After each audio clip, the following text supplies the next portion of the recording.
Assalamualaikum warahmatullahi wabarakatuh. Bagaimana kabar kalian hari ini?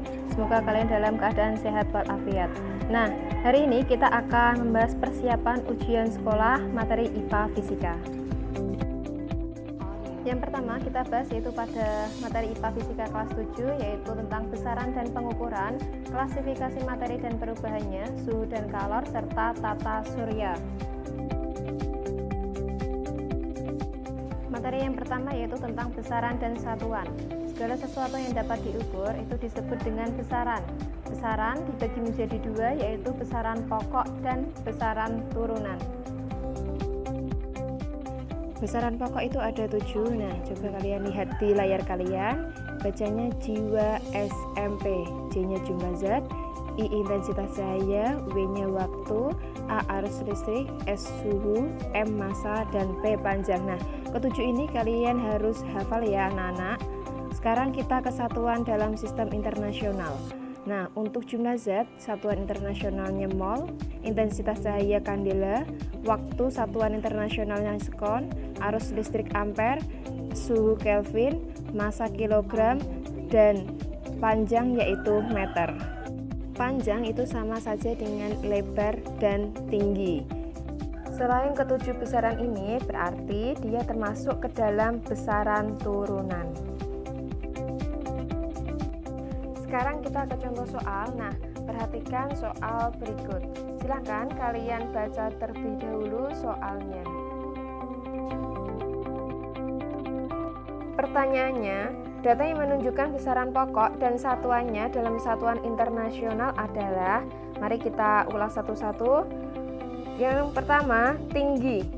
Tinggi besaran pokok ya, satuannya benar meter. Kemudian lebar juga besaran pokok. Volume. Nah, untuk volume berarti dia besaran turunan. Massa besaran pokok, panjang besaran pokok, dan luas pintu berarti dia termasuk besaran turunan. Jadi jawabannya yaitu 1, 2, 4, dan 5, yaitu B ya. Bab selanjutnya yaitu mengenai klasifikasi materi dan perubahannya. Nah, untuk bab ini yang saya keluarkan yaitu mengenai perubahan fisika dan perubahan kimia. Nah, penjelasannya bisa kalian baca sendiri pada layar kalian. Untuk perubahan fisika berarti dia tidak menghasilkan zat baru, sedangkan untuk perubahan kimia dia menghasilkan zat baru. Contohnya perkaratan, pembusukan, dan pembakaran. Kita ke contoh soal, perhatikan peristiwa berikut. Pertama, melelehnya lilin saat dipanaskan. Kedua, memuainya rel kereta api. Ketiga, terbakarnya pohon.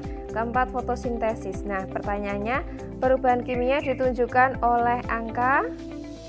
Yang pertama, melelehnya lilin saat dipanaskan. Berarti dia termasuk perubahan fisika ya. Dia hanya mengalami perubahan wujud. Kemudian yang kedua, memuainya rel kereta api. Ini juga termasuk perubahan fisika. Yang ketiga, terbakarnya pohon.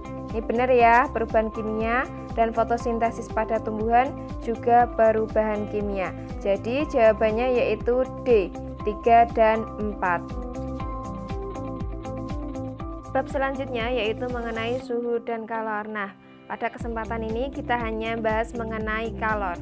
Kalor simbolnya Q ya, Q besar. Q sama dengan MC delta T. M-nya yaitu massa benda, C-nya kalor jenis, dan delta T-nya perubahan. Nah, pada layar kalian di sini tulisannya Kelvin ya. Nah, biasanya itu derajat Celcius.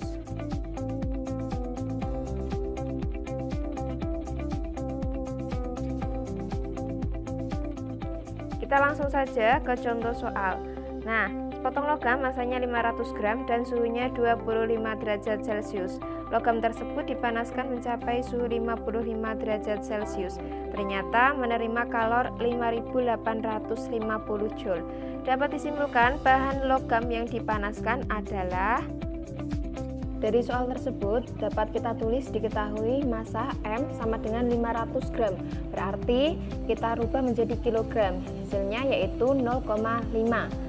Untuk delta T, perubahan suhu yaitu suhu akhir dikurangi suhu awal, 55 dikurangi 25, jadi hasilnya 30 derajat Celcius. Dan kalori yang diterima yaitu Q sama dengan 5850 Joule. Yang ditanyakan yaitu kalor jenis, simbolnya berarti C ya. Nah, C itu sama dengan Q per M delta T. Jadi kita tulis C sama dengan 5850 per 0,5 dikali 30. Nah, nanti hasilnya kalian hitung sendiri dan tentukan pilihan jawabannya. Sekarang kita ke materi terakhir yaitu tentang tata surya. Nah, pada materi ini yang Ibu bahas yaitu tentang akibat rotasi bumi dan akibat revolusi bumi.